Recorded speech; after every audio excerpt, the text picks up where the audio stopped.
آپ کے علم میں ہوگا کہ اس وقت دنیا کی کل آبادی سمجھی جاتی ہے 6 ارب یعنی 600 کروڑ. اس میں کم سے کم 120 کروڑ مسلمان ہیں امت مسلمہ. گویا کہ ہر 5واں انسان جو ہے دنیا میں وہ حضور صلی اللہ علیہ وسلم کا کلمہ پڑھتا ہے. اتنی بڑی تعداد. اس کے ساتھ ہی کتنا بڑا علاقہ جو ہے اس زمین کا وہ اللہ تعالیٰ نے اس امت کے قدموں تلے رکھا ہے. اگر آپ نے نقشہ دیکھا ہو دنیا کا تو آپ کو معلوم ہونا چاہیے کہ شمال میں جو بہت بڑا یہ نظر آتا ہے سائبیریا اور روس کا علاقہ، یہ سب غیر آباد ہے. اس طرح شمالی امریکہ میں بھی کینیڈا سے اوپر بڑے بڑے آپ کو بر اعظم سے نظر آئیں گے، یہ سب غیر آباد ہیں. جو آباد علاقہ ہے دنیا کا اور جو زرخیز علاقہ ہے دنیا کا، اس کا کتنا بڑا حصہ ہے کہ جو امت محمد صلی اللہ علیہ وسلم کے قدموں تلے. انڈونیشیا ملائیشیا سے چلے آئیے، اس کے بعد مسلسل چاہے کہیں مسلمان اقلیت میں تھوڑے بہت ہیں، لیکن پھر بنگلہ دیش آتا ہے، بڑی عظیم اکثریت کا ملک ہے. پھر بھارت میں اگرچہ اقلیت میں ہے لیکن 20 کروڑ مسلمان بھارت میں اس وقت ہے. پھر جو پاکستان سے شروع ہوا سلسلہ، افغانستان، ایران، چلتے جائیے ادھر ترکستان، چینی ترکستان، روسی ترکستان، پھر آگے چلیے عالم عرب، افریقہ کا پورا شمالی علاقہ، افریقہ کا تقریباً سارا وسطی علاقہ. یہ سب کیا ہے؟ کتنا بڑا رقبہ ہے. اور ہر طرح کی نعمت اللہ نے دی ہے. اس میں نباتات بھی ہیں، اس میں معدنیات بھی ہیں، اور سب سے بڑھ کر آج کی دنیا میں جو اہم ترین شے ہے کہ پیٹرول جو ہے، تیل جو ہے، اس کے سب سے بڑے ذخائر وہ ہیں کہ جو مسلمانوں کے قدمے تلے. اتنی تعداد میں ہونے کے باوجود، اتنے وسائل کے پر بظاہر قابض ہونے کے باوجود، سوال یہ ہے کہ کیا آج دنیا میں امت مسلمہ کو عزت حاصل ہے یا یہ ذلیل ہے؟ اسے غلبہ حاصل ہے یا مغلوب ہے؟ اسے کوئی دنیا میں وقار حاصل ہے یا یہ بالکل بے وقار ہو کر رہ گئی؟ یہ بات ہے جو ہمارے سمجھنے کی ہے. آج کیوں ذلیل کہ کل تک نہ تھی پسند گستاخی فرشتہ ہماری جناب میں. اس وقت صورت یہ ہو چکی ہے، آپ کو معلوم ہے کہ ہر جگہ پر پسماندگی کا نشان مسلمان ہیں. ہمارے سارے وسائل پر دوسروں کا قبضہ ہے. ایک ہی شے رہ گئی تھی، تیل، خلیج کا تیل، اس پر بھی آ کر امریکہ کی فوجیں ان کے سر پر بیٹھ گئی ہیں. سارا کا سارا تیل اب ان کے قبضے میں ہے. ادھر خلیج کے دہانے کے دونوں طرف وہ اپنے مورچے بنا رہے ہیں تاکہ یہاں کسی کا داخلہ نہ ہو سکے. بڑے بڑے جتنے لوگ ہمارے ہیں ان سب کی دولت ان کے پاس ہے. کہنے کو تو سلطان آف برونائی دنیا کا امیر ترین آدمی ہے، لیکن دولت ہے کہاں اس کی؟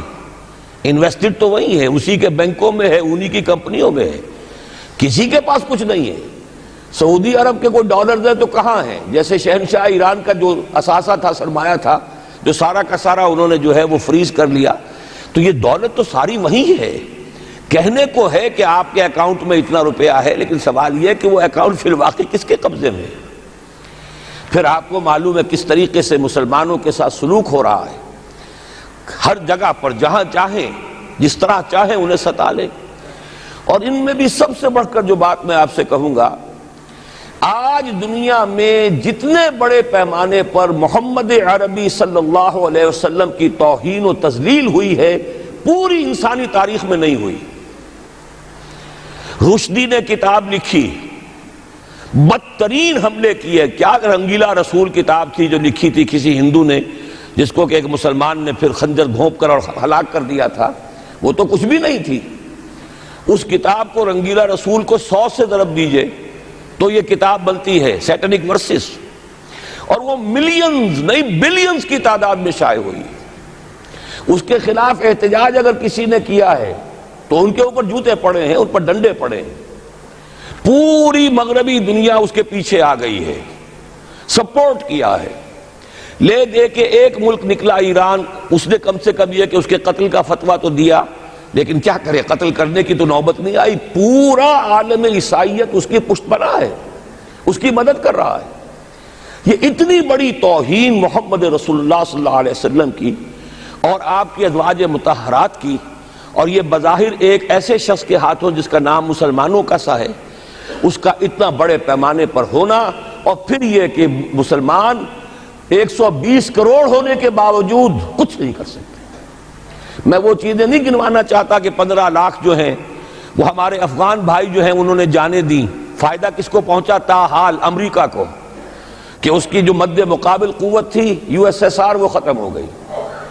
اسی طریقے سے جو کچھ کشمیر میں ہو رہا ہے، ہماری بے ہمیتی، بے غیرتی کا عالم یہ ہے، ہم کچھ اندر خانے تھوڑی بہت کو مدد کر کے سمجھتے ہیں کہ ہم نے فرض ادا کر دیا، جبکہ فرض تو یہ ہونا چاہیے تھا کہ ہم براہ راست اعلان کرتے اور انڈیا کو الٹیمیٹم دیتے کہ سٹاپ دس بزنس، یا یہ کہ پھر ہم سے جنگ ہے۔ جنگ کا نتیجہ تو پھر اللہ جس کو چاہے دے گا، اگر انسان اللہ تعالیٰ پر اعتماد رکھتا ہو، توکل رکھتا ہو، اپنے موقف کی حقانیت پر بھی اسے یقین ہو، تو کم من فیۃ قلیلۃ غلبت فیۃ کثیرۃ، تاریخ میں ہمیشہ ہوتا آیا ہے کہ چھوٹی قوتیں جو ہیں ان کو غلبہ اللہ نے عطا کیا ہے بڑی قوتوں پر، لیکن بے غیرتی کا عالم یہ ہے، بے حمیتی کا عالم یہ ہے، زبانی کلامی ہم سے بڑا ہمدرد کوئی نہیں مسلمانان کشمیر کا، جس لیڈر کو دیکھو بڑھ چڑھ کر بیان دے گا، لیکن عملاً ہم کیا کر رہے ہیں؟ یہ ساری صورتحال جو میں نے آپ کو بتائی ہے، ویسے تو اب یہ کہ اگر اس میں ایک خاکہ سا میں نے آپ کے سامنے رکھا ہے، اس میں رنگ بھروں تو ظاہر ہے کہ یہ پورا گھنٹہ اسی میں لگ جائے گا، لیکن جو اس کا اصل لب لباب ہے وہ یہ ہے کہ ہم اپنی جگہ بڑے خوش ہیں کہ ہم امت مرحوم ہیں، ہم تو امت محمد ہیں صلی اللہ علیہ وسلم، ہم تو اللہ کے پیارے ہیں، ہم اللہ کے لاڈلے ہیں، ہمیں اللہ کی شفاعت، ہمیں اللہ کے رسول کی شفاعت بھی ملے گی، جنت تو گویا کہ ہمارا پیدائشی مقام ہے۔ یہ سارے جو بھی ہمارے ذہنوں کے اندر ہیں خیالات، اور یہ جو ہمارے من گھڑت عقائد ہیں، آپ سوچئے کہ جب ہم جو آبجیکٹیو کنڈیشنز ہیں، گیون کنڈیشنز ہیں، جو سامنے کے حالات ہیں، ان سے جب تقابل کرتے تو معاملہ بہت مختلف ہے۔ یہ کیوں ہے؟ اصل میں سوال جب تک آپ اپنے سامنے نہیں رکھیں گے، اس کا جواب جو ہے اب اس پر غور کیجئے، کیوں ہے؟ کیا اللہ تعالیٰ کو محمد الرسول اللہ کی عزت و حرمت پیاری نہیں ہے؟ کیا محمد الرسول اللہ اللہ کے پیارے نہیں ہیں؟ حبیب رب العالمین نہیں ہیں؟ کیا اللہ تعالیٰ کو کفار سے زیادہ محبت ہے؟ کیا وجہ ہے؟ رحمتیں ہیں تیری اغیار کے کاشانوں پر، اور برف گرتی ہے تو بیچارے مسلمانوں پر۔ سائنس میں وہ آگے ہیں، مالیات پر ان کا شکنجہ کسا ہوا ہے پوری دنیا پر، تہذیب ان کی ہے، تمدن ان کا ہے، ہم تو ان کے کیمپ فالوورز ہیں، نقش قدم پر چل رہے ہیں، ہم تو ان کی صرف یہ کہ نقالی کر رہے ہیں۔ تو سوچئے وجہ کیا ہے؟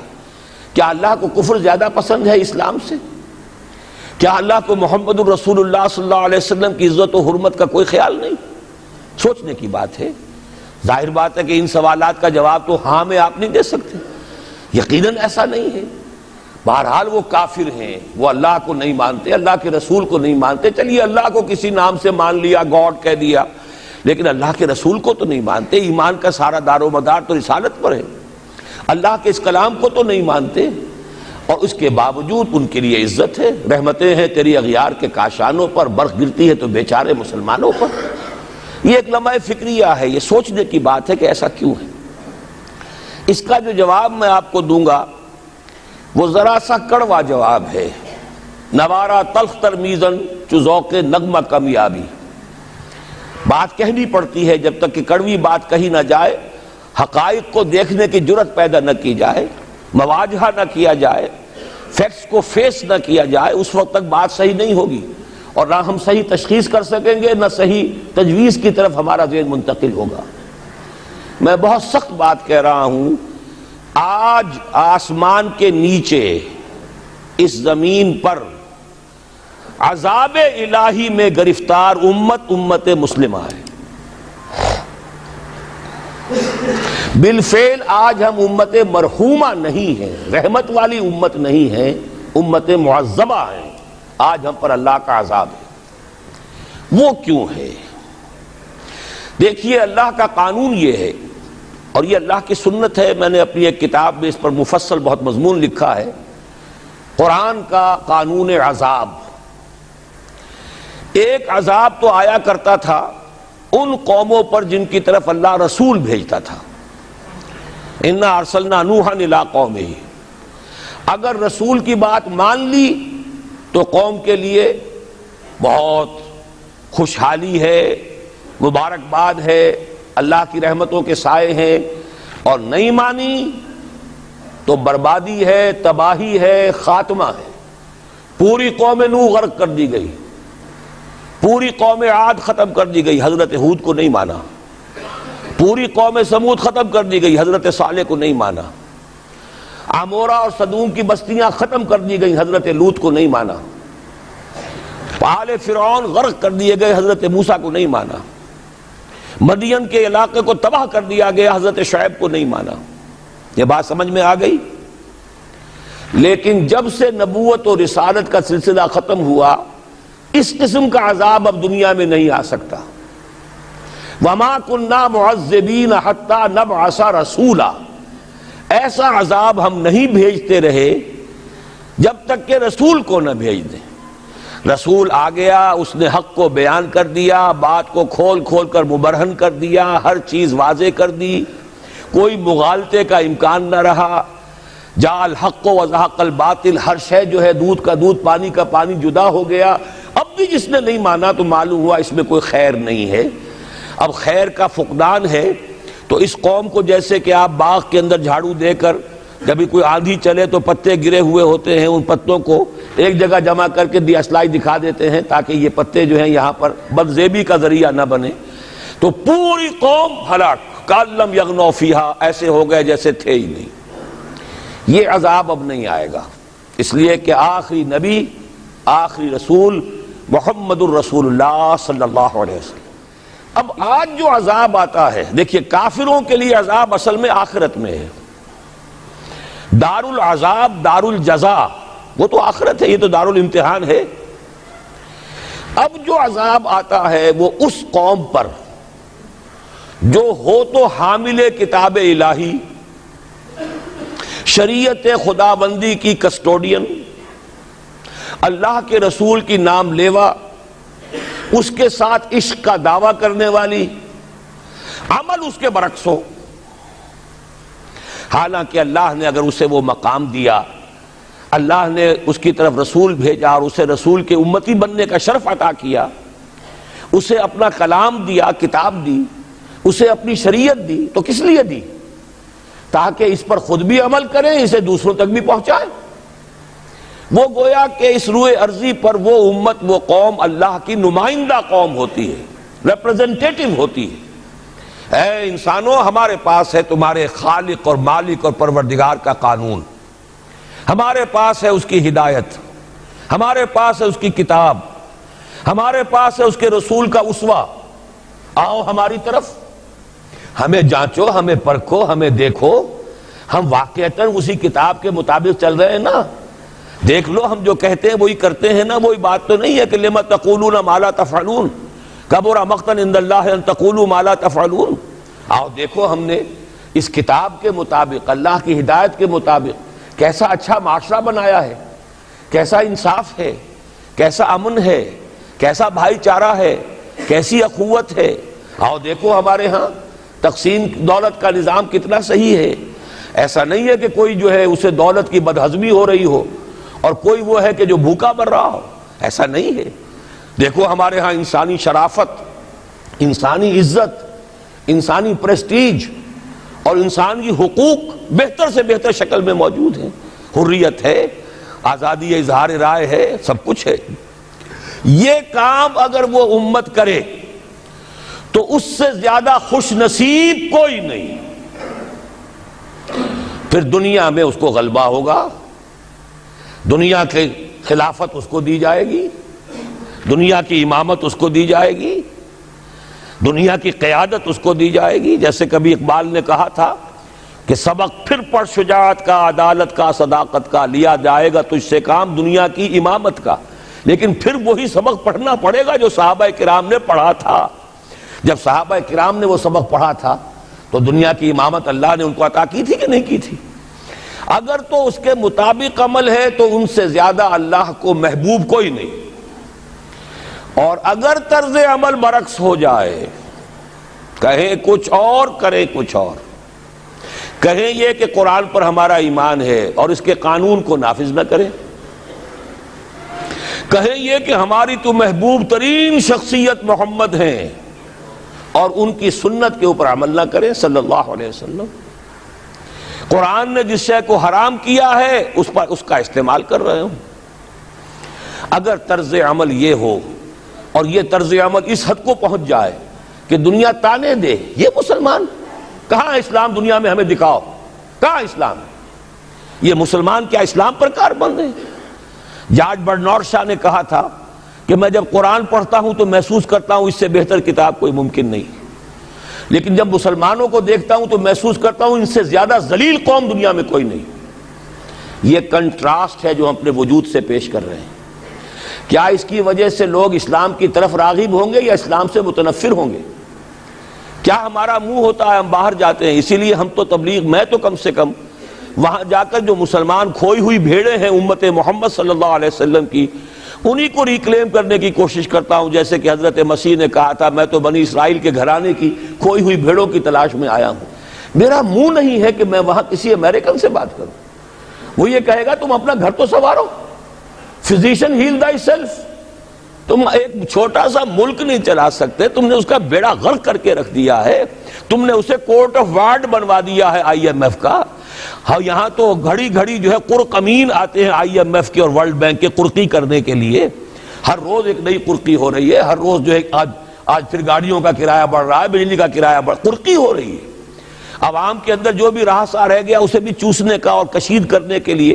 ایک حکومت کو گرا دو وہ تو بدنام کر دی گئی, دوسری حکومت لے آؤ اس کے ہاتھوں کچھ کام کروا لو, وہ بدنام ہو جائیں گے تو ان کو بھی ہٹا دینا. ان کا کیا کھیل ہے؟ یہ کھیل کھیلتے رہیں گے اور اس میں یہ ہے کہ اپنی قرقیاں کرتے چلے جاؤ. یہ حال اب کیا میرا منہ ہے کہ میں جا کر وہاں بات کروں؟ تم اپنے گھر کو دیکھو, تم اپنے ملک کو دیکھو. ایک وہ ہے جنہیں تصویر بنا آتی ہے, ایک تم ہو کہ لیے اپنی بھی صورت کو بگاڑ. ایک ہی ساتھ تم آزاد ہوئے تھے, ہندو بھی تھے کہ نہیں تھے. انہوں نے اس ملک کو بنایا ہے, اپنی معیشت کو, اپنی اکانومی کو اپنی بنیادوں پر, اپنے پاؤں پر, اپنے پیروں پر کھڑا کیا ہے. آج جو ہے وہ ایک منی سپر پاور بن چکا ہے. اور وہ کہ ڈرتا تھا پاکستان دو طرف سے ہمیں جو ہے قابو میں کر لے گا. پہلے تقریباً 20 برس جو ہیں ہندوستان کے, بھارت کے کانپتے ہوئے گزرے ہیں پاکستان سے. اب 30 برس سے جو صورتحال ہے وہ آپ کو معلوم ہے. تو صورت یہ ہے کہ جب کوئی قوم جو امت مسلمہ ہو یہ طرز عمل اختیار کرتی ہے تو عذاب اس پر آتا ہے. بڑی کڑوی بات ہے. آج عذاب کفار پر نہیں آ رہا, وہ تو اللہ تعالیٰ ان سے آخرت میں نبٹ لے گا, اور آخرت تو ہے ہمیشہ کی, بڑا سو عذاب تو وہیں کا ہے. وَلَعَذَابُ الْآخِرَةِ أَكْبَرُ لَوْ كَانُوا يَعْلَمُونَ. دنیا میں کفار پر عذاب آتا تھا جب کوئی رسول بھیج دیا جائے, اب رسول آئے گا نہیں. لیکن اب دنیا میں جو عذاب آتا ہے وہ مسلمان امت پر آتا ہے.